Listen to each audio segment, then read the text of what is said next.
Bismillahirrahmanirrahim. Bismillahirrahmanirrahim. Assalamualaikum warahmatullahi wabarakatuh. Alhamdulillahi wa kafa wa salatu wassalamu ala rasulillahil mustafa wa ala alihi wa ashabihi wa man iqtafa. Hadirin dan hadirat yang dirahmati Allah, kita bersyukur kepada Allah. Alhamdulillah alladzi bi ni'matihi tatimmus shalihat. Di malam hari ini kita bisa kembali melanjutkan pembahasan kitab Rasyul Barad Syarah Al-Adab Al-Mufrad. Dan sekarang kita melanjutkan bab 138, bab yang di pertemuan Selasa lalu di Masjid An-Nasa'i hanya dapat satu hadis saja.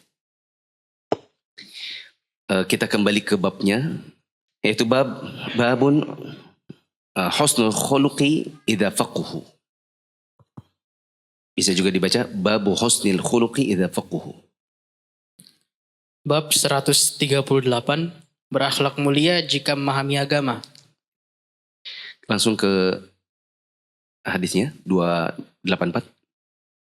Hadis 284, Ali bin Abdullah mengabarkan pada kami, ia berkata, Al-Fudail bin Sulaiman An-Numairi mengabarkan pada kami dari Salih bin Khawwat bin Salih bin Khawwat bin Jubair, dari Muhammad ibnu Yahya ibnu Hibban dari Abu Salih. Lanjut saja, karena ini sudah dibaca di Selasa lalu. Dari Abu Hurairah radhiyallahu anhu, ia berkata, Rasulullah SAW bersabda, sesungguhnya seseorang dengan akhlaknya yang mulia akan mendapatkan derajat orang yang bangun di tengah malam untuk salat lail. Nah, di pertemuan lalu sudah saya jelaskan bahwa Nabi SAW mengatakan apabila seseorang berakhlak mulia, maka dengan akhlak mulianya dia bisa mendapatkan derajat di sisi Allah sebagaimana orang yang bangun untuk qiyamul lail. Dan terjemahan yang benar, wallahu a'lam, bukan sholat malam tetapi qiyamul lail. Karena bisa jadi orang bangun malam itu bukan sholat. Bisa jadi dia baca Quran atau mengerjakan amalan yang lain. Kalau ada yang bertanya bagaimana orang dengan akhlaknya yang baik bisa mencapai derajatnya orang yang qiyamul lail, maka sudah dijelaskan di pertemuan lalu bahwa orang yang qiyamul lail itu berjihad melawan dirinya sendiri dari rasa kantuk. Karena kalau dia ditanya enak mana, tidur apa bangun malam dan mengerjakan ibadah, tentu jawabannya adalah tidur. Tapi dia berusaha untuk mengalahkan niat dan syahwatnya untuk tidur. Dia bangun mengalahkan rasa kantuknya untuk beribadah kepada Allah. Sama halnya dengan orang yang berusaha untuk mengerjakan amalan-amalan yang baik dan akhlak yang baik. Berakhlak baik itu butuh jihad lawan diri sendiri. Kejujuran itu butuh lawan diri sendiri. Kedermawanan hati itu juga butuh melawan diri sendiri. Menjadi orang yang memegang amanah itu butuh melawan diri sendiri. Dan segala bentuk akhlak-akhlak yang baik itu biasanya adalah bentuk perjuangan kita melawan diri sendiri. Karena kalau ditanya mana yang lebih mudah, yang baik apa yang buruk? Biasanya yang buruk itu yang lebih mudah. Ya. Sedangkan yang baik itu butuh usaha. Kita tinggalkan hadis ini karena sudah dibahas di pertemuan sebelumnya. Kita masuk dalam hadis ke-285. Hadis 285, Hajjaj bin Minhal mengabarkan pada kami, ia berkata, Hamad bin Salamah mengabarkan pada kami dari Muhammad bin Ziyad, ia berkata, Sami'tu Abu Hurairah radhiyallahu anhu yaqul. Aku mendengar Abu Hurairah radhiyallahu anhu mengatakan, Sami'tu Abul Qasim sallallahu alaihi wasallam yaqul. Aku mendengar Abul Qasim sallallahu alaihi wasallam bersabda. Abul Qasim di sini siapa? Nabi Muhammad sallallahu alaihi wasallam. Karena di antara anaknya Nabi bernama Al-Qasim. Nabi bersabda, khairukum islaman ahsasinukum akhlaqan idza faqahu. Sebaik-baik keislaman kalian adalah yang paling baik akhlaknya jika mereka memahami agama. Nah, hadis ini juga sudah dibahas tapi di pertemuan lalu kehabisan waktu. Jadi Nabi SAW mengatakan sebaik-baik kalian dalam sisi keislaman adalah yang paling bagus akhlaknya jika dia faqih dalam agama.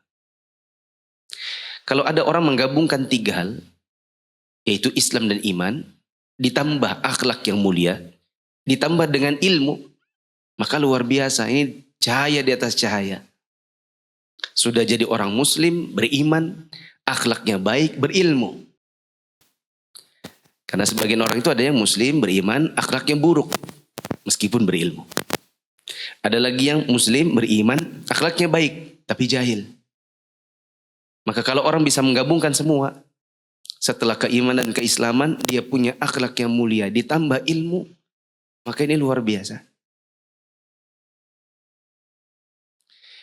Boleh dicatat di dekat-dekat situ. Ada beberapa faedah. Pertama, bahwa iman dan Islam orang itu beda-beda. Keislaman dan keimanan orang itu beda-beda. Kita bisa lihat dari hadis ini, kata Nabi SAW, khairukum islaman. Sebaik-baik di antara kalian dari sisi keislaman.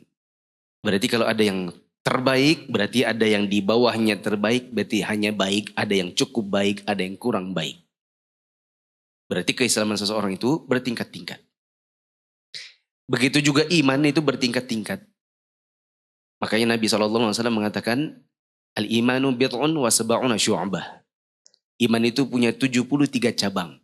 Yang paling tinggi, lalu ada kata Nabi, yang paling rendah. Itu menunjukkan bahwa ada tingkatan di atas, ada tingkatan di bawah. Semakin banyak seseorang mengumpulkan tingkatannya, maka semakin sempurna keimanannya. Semakin dia jauh dari sebagian dari cabang iman itu, berarti semakin jauh dari kesempurnaan. Nah, faedah yang kedua, bahwa di antara tanda baiknya Islam seseorang adalah baiknya akhlak. Di antara tanda kebaikan dan kesempurnaan keislaman orang adalah dengan melihat akhlaknya. Semakin banyak dia mengumpulkan akhlak yang baik, maka semakin baik juga Islamnya. Catatan, bahwa mendapatkan akhlak yang baik itu ada jalan-jalannya.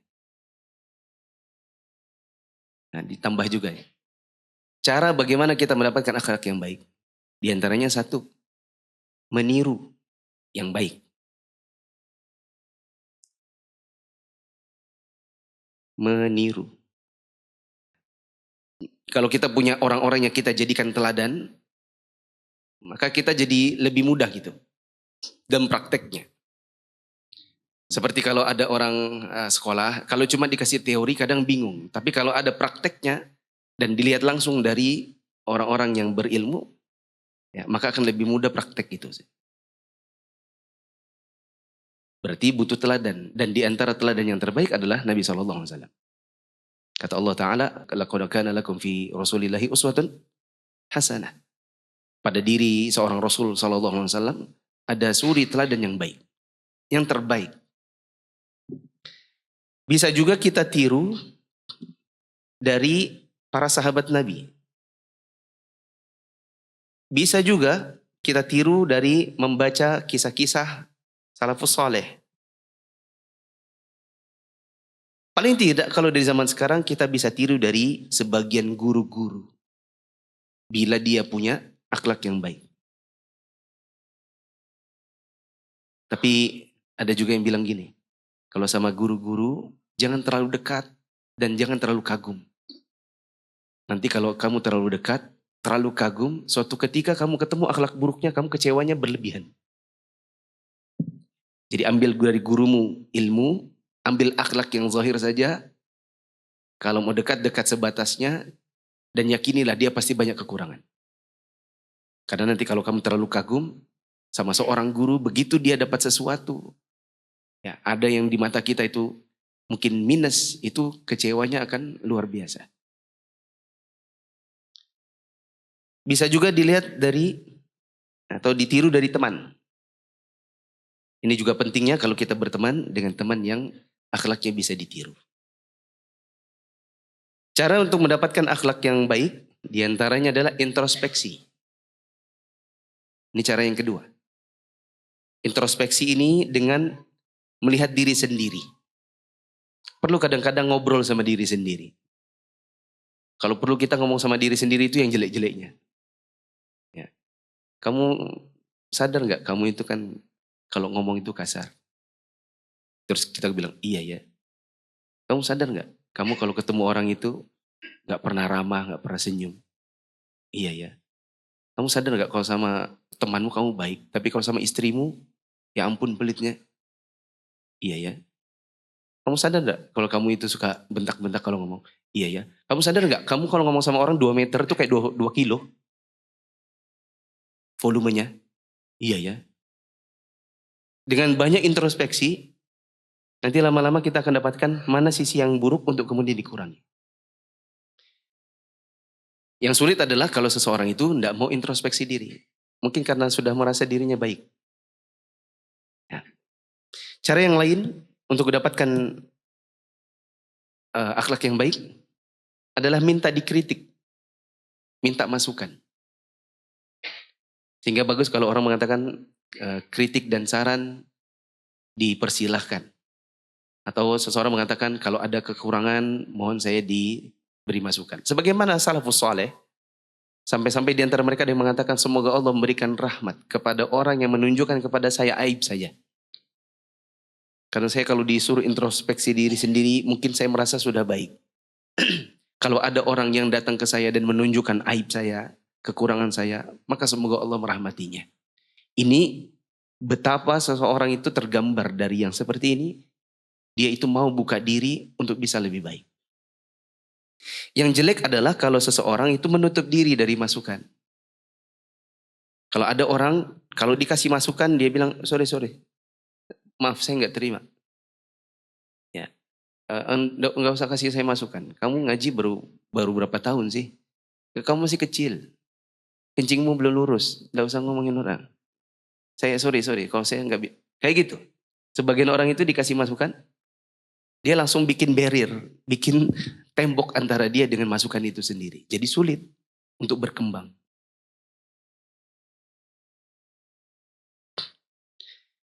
Selanjutnya, poin yang lain, salah satu penunjang kesempurnaan Islam seseorang adalah keilmuan.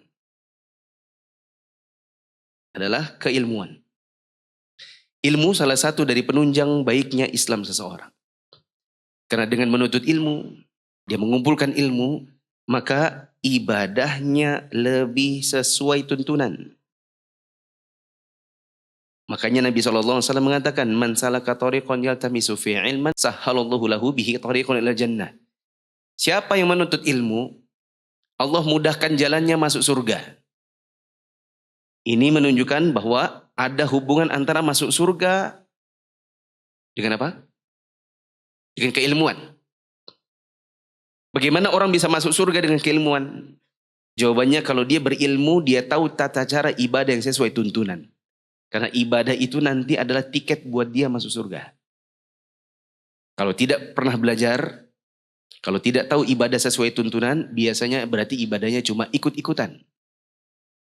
Kalau seseorang tidak pernah betul-betul membuka tata cara sholat sesuai sunnah, sifat wudhu Nabi, sifat mandi junubnya Nabi, tidak pernah dipelajari, pasti prakteknya selama ini hanya sekedar kata orang, dengar-dengar, dan cuma ikut-ikutan. Kalau dia belajar, maka akan semakin mendekatkan ibadahnya sesuai dengan tuntunan. Itu juga akan menunjang kebaikan agamanya. Bagaimana caranya biar faqih? Biar faqih.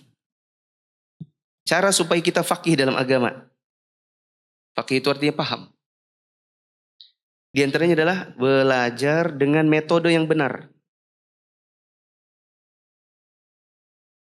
Karena banyak orang yang belajar, tapi karena metodenya tidak benar, maka dia dapat pahala, tapi tidak bisa dibilang faqih. Seperti orang belajar 10 tahun, tapi tidak pernah bawa kitab. Insya Allah.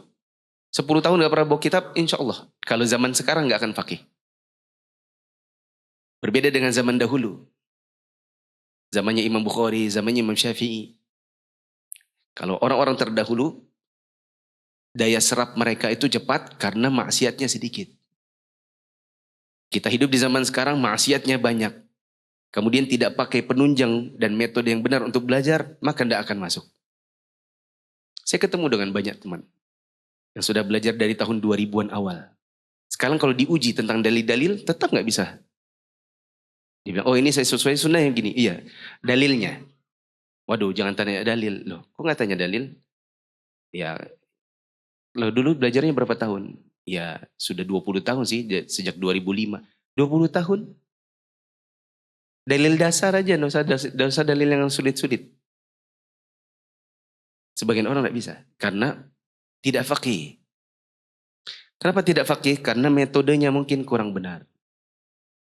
Misalnya, belajarnya tidak menggabungkan antara audio dengan visual. Audio itu kita dengerin kajian dengan dengar telinga. Visual itu matanya natap ke buku. Kecuali kalau otaknya kayak Imam Bukhari. Contoh yang lain buat faqih, biar belajarnya itu menimbulkan kefakihan adalah tadarruj. Tadarruj artinya bertangga, bertahap. Kalau kita belajarnya tidak tadarruj, tidak satu tahap demi tahap, maka tidak akan bisa naik. Seperti orang kalau mau naik ke lantai atas, harus ada alat bantu, misalnya tangga. Tangga ini kalau dilompati, langsung lompat 3 anak tangga, 4 anak tangga. Khawatirnya itu jatuh. Tapi kalau sabar satu-satu, ditapaki satu-satu, lebih selamat.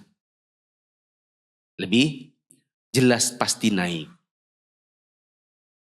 Sebagian orang dia belajarnya tidak tadarruj. Tidak tadarruj contohnya, saya mau belajar bahasa Arab, saya baru hijrah, saya mau langsung belajar bahasa Arab. Ketika diuji, coba maaf sebelum bahasa Arab, coba itu ngaji dulu. Ketika ngajinya terbata-bata, terus memaksakan diri ikut kelas bahasa Arab, itu kayak orang lompat langsung mau 3 tangga, 4 tangga, nanti setelah itu jatuh. Supaya bisa faqih harus ta'sil. Ta'sil. Satu akar kata dengan asal, artinya akar. Ya, yaitu dengan ta'sil. Belajarnya dari akar-akarnya, supaya nanti batangnya kuat. Kalau batangnya sudah kuat, bisa menimbulkan daun dan buah. Kalau kita belajarnya tidak ta'sil, tidak dari akar-akar, maka tidak akan pernah faqih.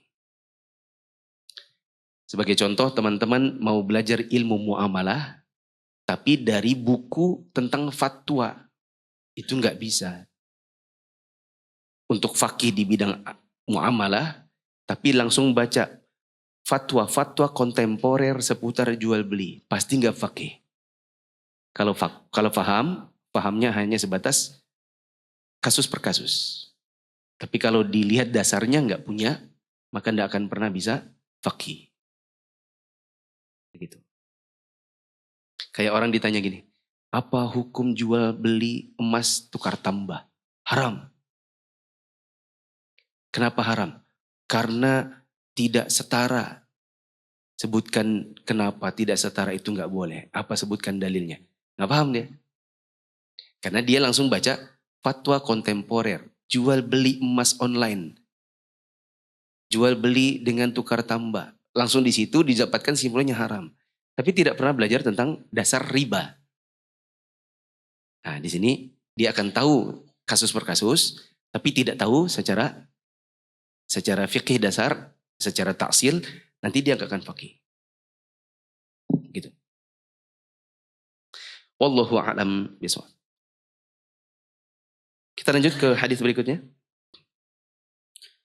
Hadis 286. Amr bin Hafs mengabarkan pada kami, ia berkata, ayahku mengabarkan pada kami, ia berkata, Al-A'mash mengabarkan pada kami, ia berkata, Haddatsani Thabit ibni Ubaid qal Thabit bin Ubaid mengabarkan padaku, ia berkata, ma ra'aitu ahadan ajalla idza jalasa ma'al qaumi wala afkaha fi baitihi min Zaid ibn Thabit.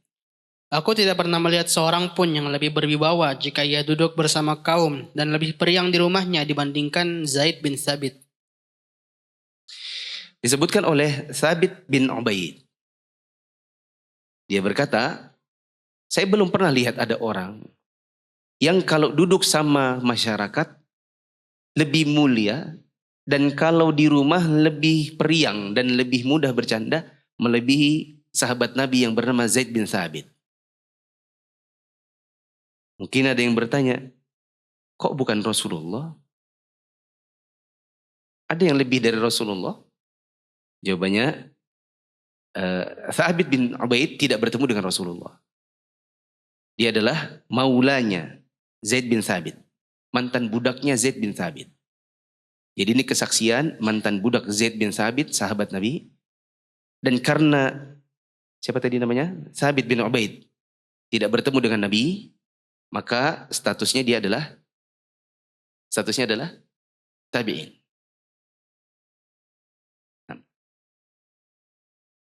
Di situ ada penjelasan kata.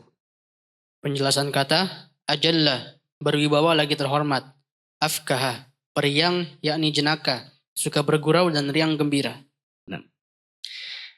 Kata Thabit bin Ubaid, seumur-umur hidup, saya ketemu dengan banyak orang, belum pernah saya ketemu dengan yang seperti Zaid bin Thabit. Dari sisi apa? Dia kalau duduk bersama kaumnya, bersama masyarakatnya, murid-muridnya, orang-orang dari kalangan tabi'in, atau juga dari kalangan sahabat Nabi, sebatas yang dilihat oleh Thabit bin Ubaid, Zaid bin Thabit adalah seorang yang paling mulia, yang paling berwibawa. Perlu diketahui Zaid bin Thabit ini adalah sahabat Nabi yang dulu pernah disuruh Nabi untuk mempelajari bahasa Ibrani. Supaya tidak ditipu oleh orang Yahudi. Supaya tahu orang Yahudi itu kalau bicara apa. Supaya tahu ya apa yang dikerjakan oleh orang Yahudi. Dan juga supaya bisa mengajarkan kepada orang Yahudi apa yang dibawa oleh Nabi SAW berupa wahyu. Dan Zaid bin Thabit ini menguasai bahasa Ibrani itu hanya dalam 2 minggu. Ada dari kita yang menguasai bahasa Arab 2 minggu? Ya. Yang ada minggu kedua sudah berhenti kelas bahasa Arabnya. Itu yang terjadi. Ya, adapun sahabat Nabi 2 minggu bahasa Ibrani. Bahasa Ibrani itu betul-betul hurufnya nggak sama bahasa Arab. Betul-betul beda.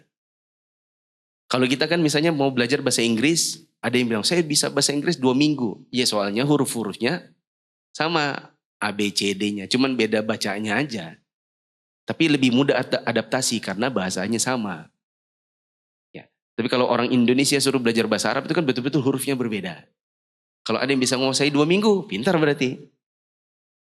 Zaid bin Thabit ini, di antara bentuk wibawanya karena dia berilmu. Dia di antara sahabat Nabi yang dipercaya untuk menulis wahyu. Dia di antara sahabat Nabi yang banyak keutamaan-keutamaannya dari sisi keilmuan. Maka dia kalau duduk bersama kaumnya, maka Zaid bin Thabit ini adalah orang yang paling mulia menurut mantan budaknya. Kalau di kalangan masyarakat dia menjadi orang yang mulia karena wibawa, karena akhlaknya. Kalau sudah sampai di rumah, dia jenaka. Kalau sudah sampai di rumah, dia bisa tertawa-tawa. Kewibawaannya itu ditinggalkan gitu. Jadi bisa main sama anak, bisa main sama istri. Kan kalau kita bercanda-bercanda itu kadang-kadang kan wibawa itu keluar, turun gitu kan. Ya. Tapi kalau sudah di rumah, wibawanya dibuang. Tidak seperti sebagian orang, ya. Saya pernah bercakap dengan seorang polisi, saya bilang, antum kalau sama anak tak perhatikan itu, anaknya kayak takut gitu. Dia bilang, iya karena saya polisi. Nggak bisa, polisi itu di kantor. Kalau di rumah itu bapak. Kalau sudah sampai di rumah harus ya kayak bapak. Bapak itu bukan kayak polisi sama tawanan. Ya, bapak sama anak harus bisa main sama-sama, harus bisa bercanda, harus bisa main ambin-ambinan, peteng-petengan, main boxing-boxingan, gitu. Bukan kayak polisinya kepolisiannya jangan dibawa lagi ke dalam rumah, gitu. Ini sudah gaya lama. Ini 2025. Bukan tahun 80-90. 80-90 orang bilang bapakku ABRI. Di rumah dia itu berwibawa. Enggak, dia harus tinggalkan itu. Nah, tinggalkan pangkat di kantor saja. Kalau di rumah Anda suami, Anda bapak. Harus bisa main sama anak. Sebagaimana Zaid bin Sabit. Ada apa itu namanya? Setelah penjelasan kata apa di bawahnya? Kandungan hadis. Silakan.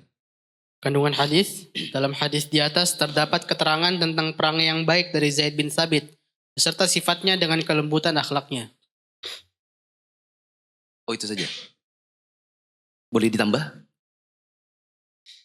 Di antara tanda baik akhlaknya orang adalah di rumah.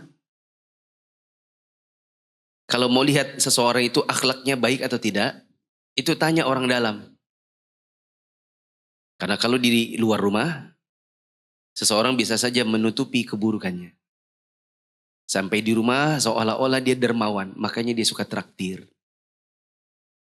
Kalau di luar rumah, dia royal sama temannya. Royal, loyal.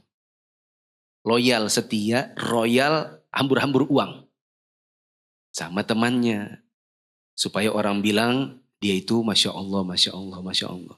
Begitu sampai di rumah, yang lebih tahu istrinya. Ya. Diceritakan ada orang bersahabat berempat. 3 orang ini muji teman yang satu. Masya Allah dia itu kalau Masya Allah, Masya Allah. Gitu. Suatu hari family gathering. Kumpul 4 suami, 4 istri. Jadi istri-istri yang lain memuji istrinya.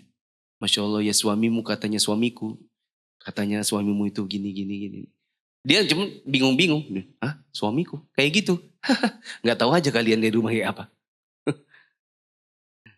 Royal, loyal.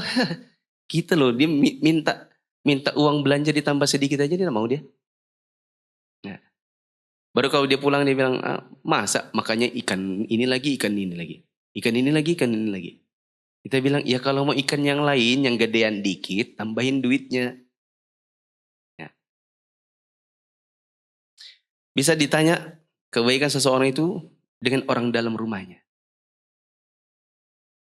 Tambahan yang lain, Zaid bin Sabit ini bisa jadi teladan untuk para ayah.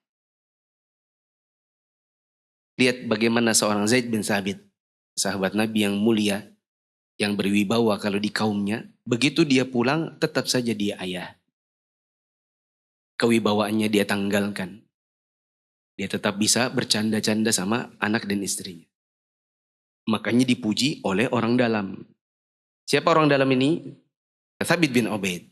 Kok bisa dia orang dalam? Tadi disebutkan. Apa dia nih? Mantan budak. Dia maulanya Zaid bin Thabit. Jadi mantan budak lihat bagaimana perangainya kalau di rumah. Sudah sering mungkin teman-teman dengar orang-orang yang bergelut di dunia parenting berkata, pernah ada yang meneliti Indonesia ini adalah urutan nomor 3 sedunia negara paling fatherless.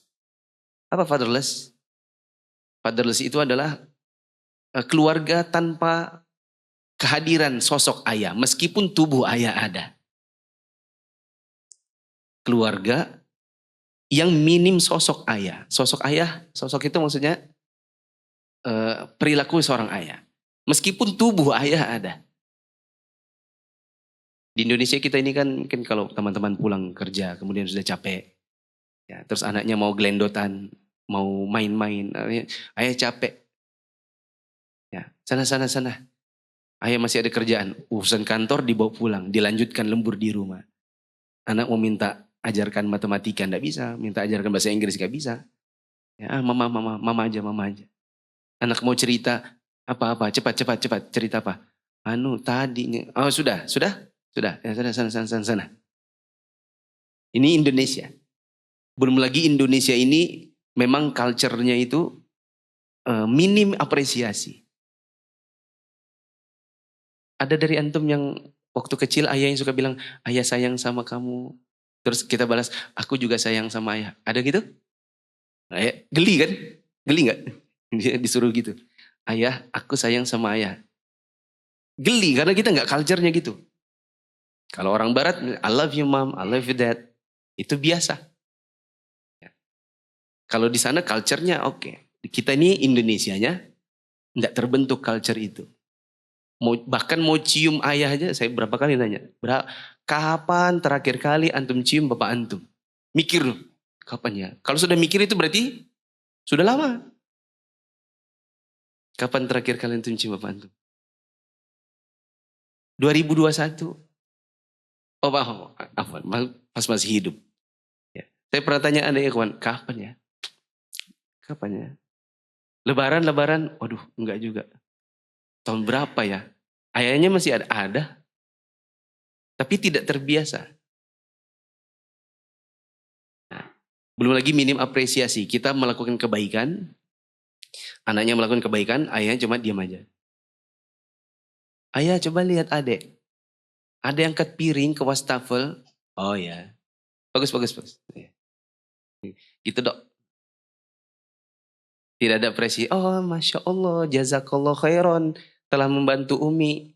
Meringankan kerjanya Umi. Ya jazakallah khairan. Ya, kita nggak terbiasa begitu. Ya.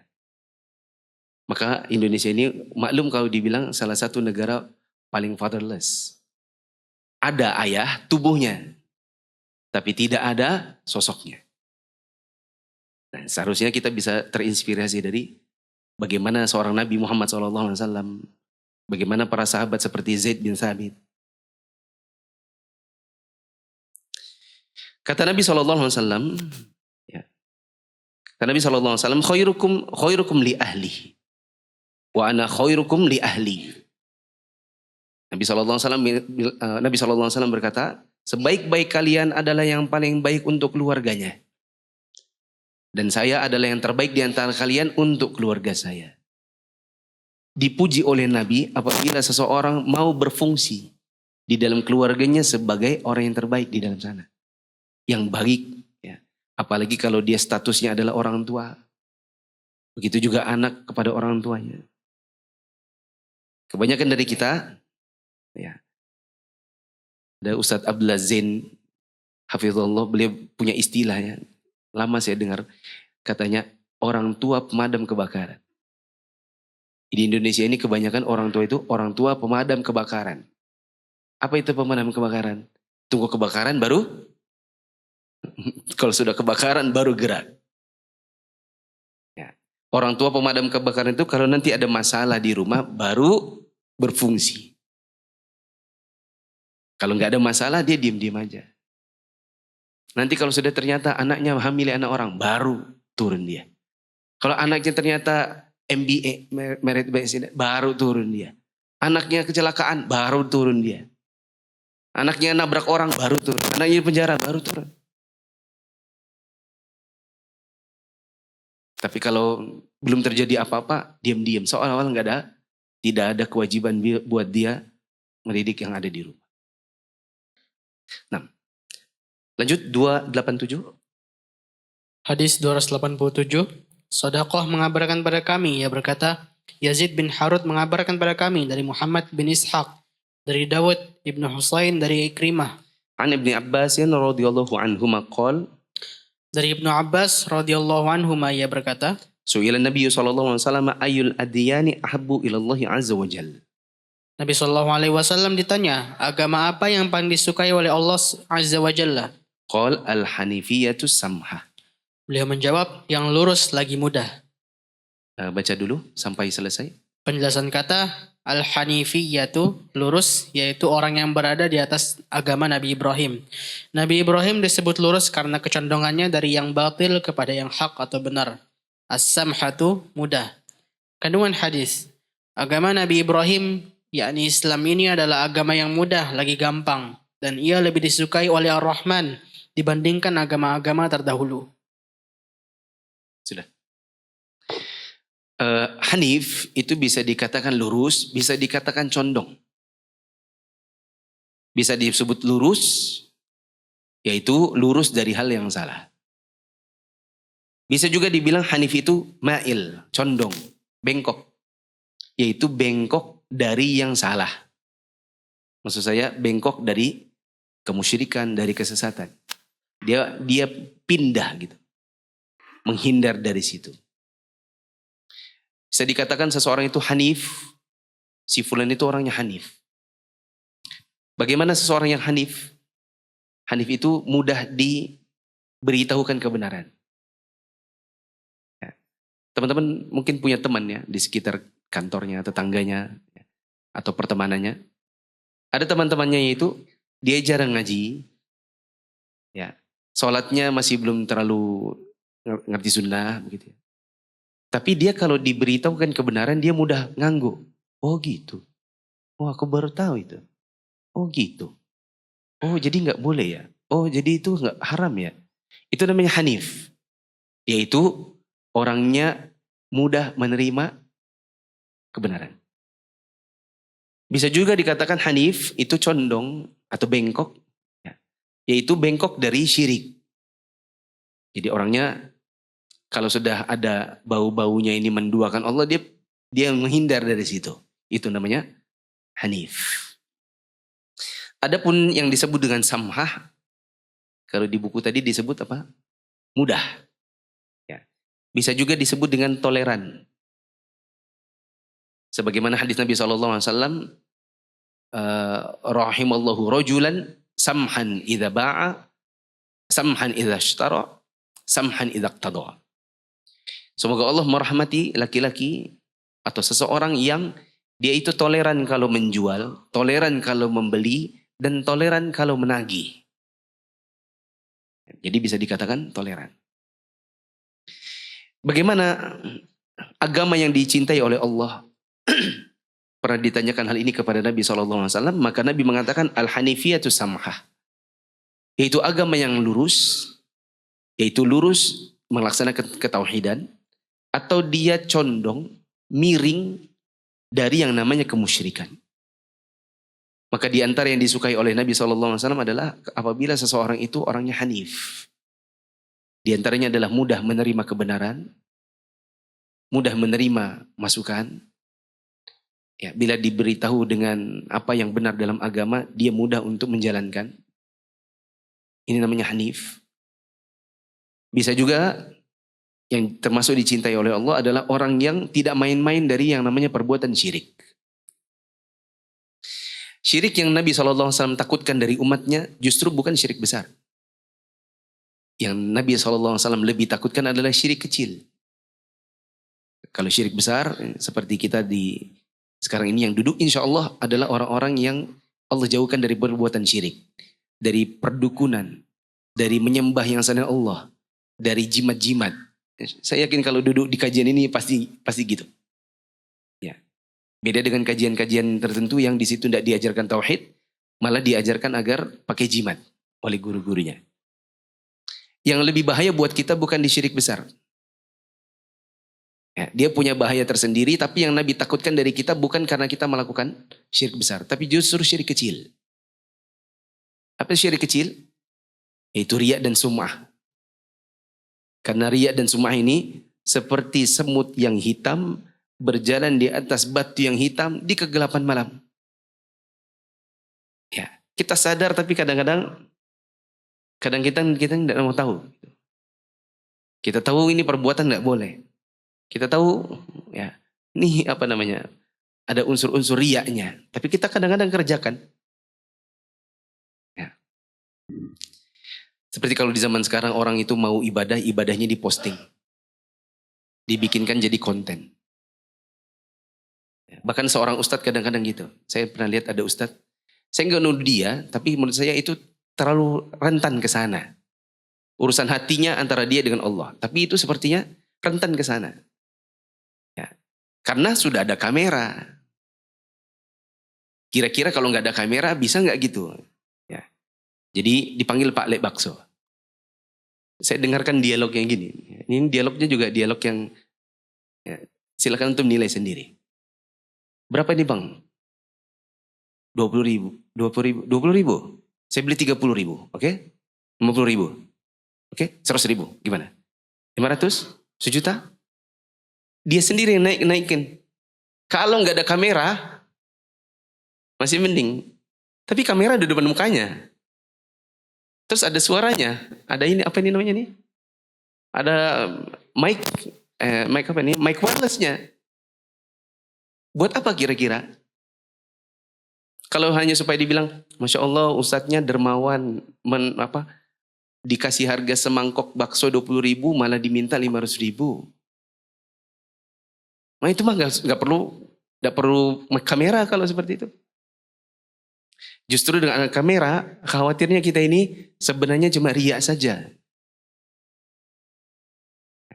Khawatirnya cuma riya.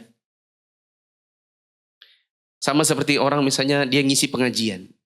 Dia hafalkan dalil-dalilnya, bahkan beserta riwayat-riwayatnya, terus dia tidak mau matanya itu lihat kitab, tidak mau matanya lihat tablet, sengaja dihafalkan untuk mengesankan orang bahwa dia hafal. Bahkan disebutkan nomor-nomornya tanpa melihat. Tidak mau lihat gini supaya orang bilang hafal. Jadi hadis ini adalah riwayat Muslim, hadis nomor sekian-sekian dari sahabat ini. Antum bahkan bisa dapatkan di kitabnya, itu ada di pojok kanan kiri atas bawah. Mengesankan seolah-olah dia hafal segalanya. Saya pernah lupa, saya di sini atau di yang Nasai, saya pernah kasih faedah. Ada kisahnya Syekh Abdul Muhsin Al-Abbad. Beliau adalah ahli hadis, salah seorang di antara yang masih hidup di zaman sekarang, pengajar di Masjid Nabawi. Beliau pernah ngisi kajian. Waktu itu beliau sebutkan beserta nomornya. Setelah beserta nomornya beliau sebutkan, beliau bilang gini, dan saya tadi baru baca. Misalnya beliau sebutkan, Rasulullah SAW bersabda, bla bla bla bla. Hadis ini adalah Tirmidzi, hadis nomor sekian ribu, sekian. Tapi saya baru baca. Ini ahli hadis, supaya tidak mengesankan jamaah bahwa dia itu menghafal, maka beliau bilang, dan saya baru baca. Coba bagaimana ulama yang betulan berusaha untuk tidak tampil di hadapan umat seolah-olah dia menghafal segalanya. Nah, adapun orang yang tidak hanif, biasanya justru bermain-main di jurang. Bermain-main di jurang ini dengan segala bentuk retorika untuk mengesankan orang bahwa dia hafal ayat beserta letak-letaknya, hafal hadis beserta riwayat-riwayatnya, beserta nomor-nomornya. Nah, ini main di jurang namanya. Kalaupun betul, ya, maka itu adalah keilmuan yang Allah kasih. Kalau seandainya salah, apalagi kalau seandainya memang dari awal niatnya hanya untuk menjadi daya tarik, khawatirnya jatuh ke dalam perbuatan syirik kecil. Wallahu a'lam. Azan dulu. Ayo bawa harta ke surga. Dukung pembangunan sekolah Islam Mufid dengan donasi ke rekening atas nama Yayasan Muflih untuk Islam dan Dakwah. Allahu Akbar, Allahu Akbar, Allahu Akbar, Allahu Akbar. Asyhadu an la ilaha illallah.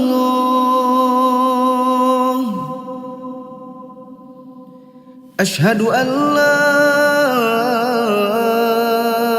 ilaha illallah. Asyhadu anna Muhammadar Rasulullah.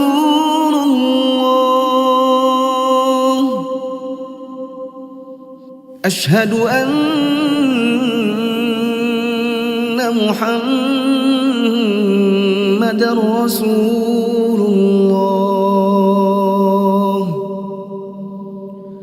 Hayya 'alas salah.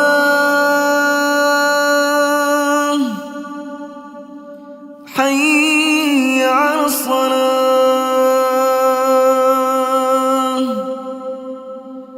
Hayya 'alal falah.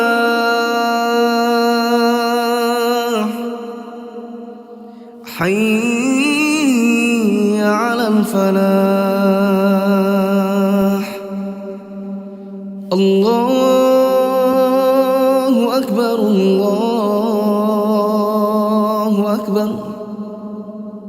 La ilaha illallah.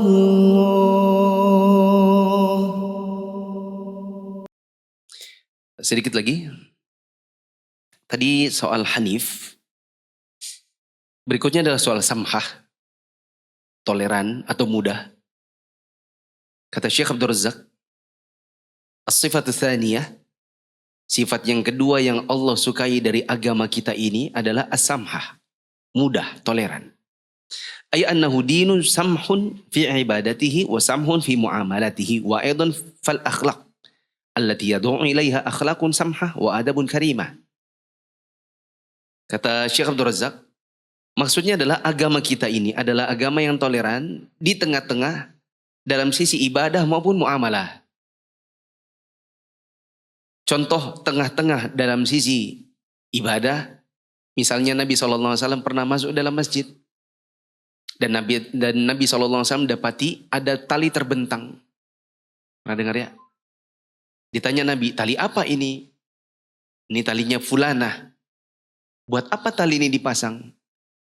Fulana itu suka sholat malam. Kalau dia lagi mengantuk dan capek, maka dia menyandarkan dirinya di tali supaya bisa berdiri. Maka Nabi SAW mengatakan, hullu, putus talinya. Karena Nabi tidak suka kalau orang itu memaksakan diri.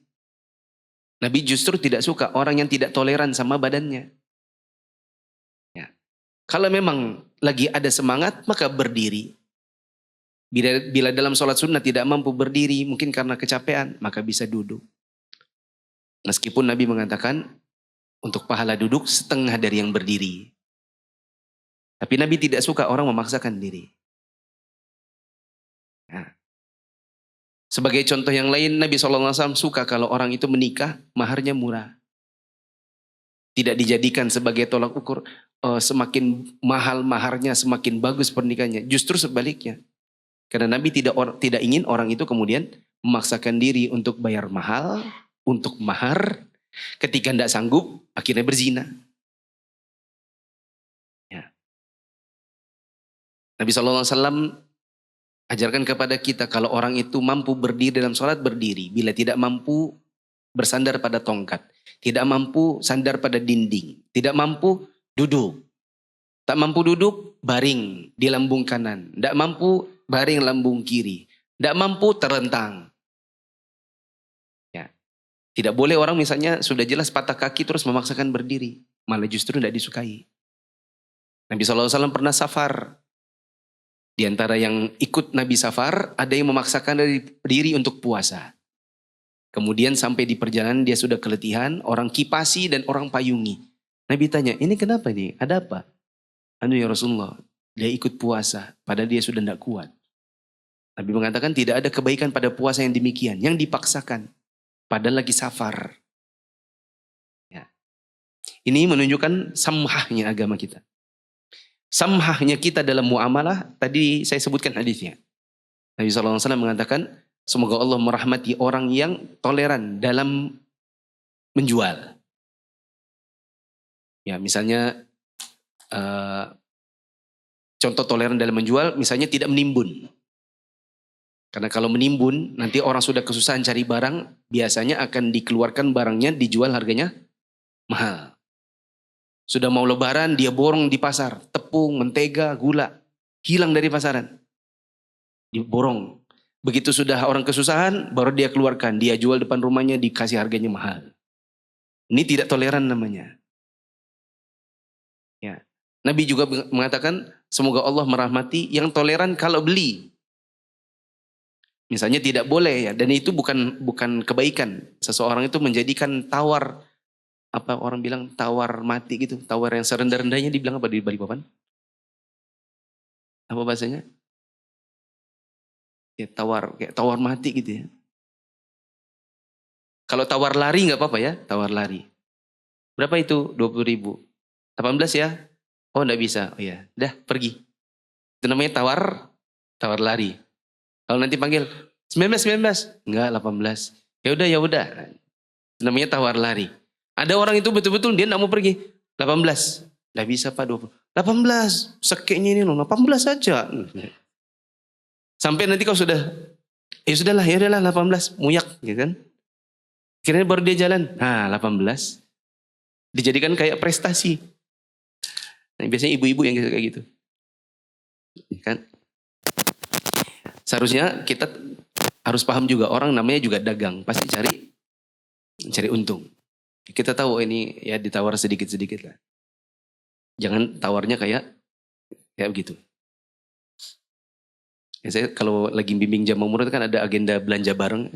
Saya bilang rumusnya adalah kalau dia kasih harga sekian nih makan-makannya kacang-kacang, pistachio, almond. Rumusnya adalah harganya dia kurang 15 tambah 5. Gitu. Misalnya dibilang 60 berarti kurang 15. Berarti berapa? 45. Segitu dulu. Nanti setelah itu kalau jangan naik lagi ya udah tambah 5. Nggak mau pergi. Karena sebenarnya sebegitulah harganya. Wallahu a'lam bishawab. Ada yang bertanya? Masih ada 4 menit. Dari sini. Tunggu dulu. Sini ada. Ada.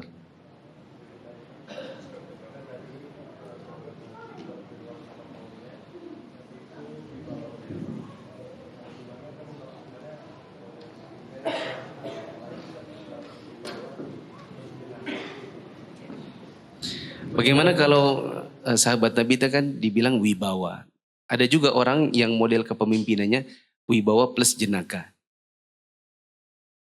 Teman-teman pernah belajar nggak bahwa manusia itu, ini dalam ilmu psikologi ya, disebutkan dalam ilmu psikologi bahwa kita itu manusia kalau dilihat karakter-karakternya didominasi 4 karakter dasar. Dari 4 ini ada 2 dominan pada dirinya. Ada yang namanya karakter koleris. Koleris itu artinya orangnya itu memimpin. Sukanya itu memanage. Ini biasanya suka memimpin. Kedua ada yang namanya sanguinis. Yaitu yang tipenya humor. Ketiga yang namanya plekmatis. Karakternya biasanya cinta damai, tidak suka debat. Cenderung ngalah. Yang keempat adalah melankolis. Yaitu yang suka apa-apa itu perasaan. Ya, jadi orangnya cukup baper. Tapi peka. Mudah tersentuh, mudah menangis. Apa aja tadi? 1. Koleris. 2. Sanguinis. 3. Plekmatis. 4. Melankolis. Yang pertama tipenya tipe memimpin. Yang kedua tipenya humor. Yang ketiga tipenya damai. Yang keempat tipenya perasaan. Gitu. Nah biasanya kita didominasi 2 dari 4. Jarang ada orang gabungkan 4-4-nya. Dia pemimpin tapi dia perasa, tapi dia jenaka dan dia gak suka berdebat. Jarang, gak ada orang kayak gitu. Yang ada justru ada orang didominasi oleh satu saja dan sangat nampak pada dirinya. Misalnya ini orangnya sangat koleris, kolerisnya bahkan berlebihan. Pokoknya kemana-mana maunya saya yang memimpin dan saya yang benar, yang bukan saya salah. Pokoknya harus saya yang jadi pemimpin, gak suka dia jadi bawahan. Di manapun, itu namanya koleris abis. Koleris kuadrat. Kalau saya, Mufli, istri saya bilang koleris sanguinis. Itu admin saya. Betul nggak? Menurut pecat kalau enggak mau. Betul nggak? Koleris sanguinis. Ya, nah ya. Ada orang yang misalnya, yang jarang itu koleris plekmatis. Biasanya kalau koleris dia punya pandangannya dia yakin benar, dia akan pertahankan. Berbeda dengan plekmatis, kalau plekmatis justru oh ya enggak apa-apa terserah aja. Semua baik kok. Ini ngikut. Nah itu, ini justru nggak bisa koleris gitu. Tapi kalau memimpin plus ada jenakanya nggak apa-apa. Justru Nabi SAW kan juga jenaka. Kadang-kadang beliau bercanda, ya atau enggak? Apa Nabi itu sepanjang hidupnya isinya hanya kepemimpinan? Kan tidak. Nabi SAW juga bercanda. Ada nenek-nenek bilang, ya Rasulullah, apakah saya bisa masuk surga? Maaf nek, enggak ada nenek-nenek di surga. Sampai nangis neneknya, dia bilang, oh enggak, saya cuma bercanda. Enggak ada nenek-nenek di surga, karena nenek yang masuk surga nanti masuknya dalam kondisi gadis belianya. Nah, itu Nabi bercanda. Jadi memang salah satu karakter yang bagus, memimpin tapi tetap ada jenakanya. Demikian subhanakallahumma wa bihamdika asyhadu an la ilaha illa anta astaghfiruka wa atubu ilaik. Assalamualaikum warahmatullahi wabarakatuh.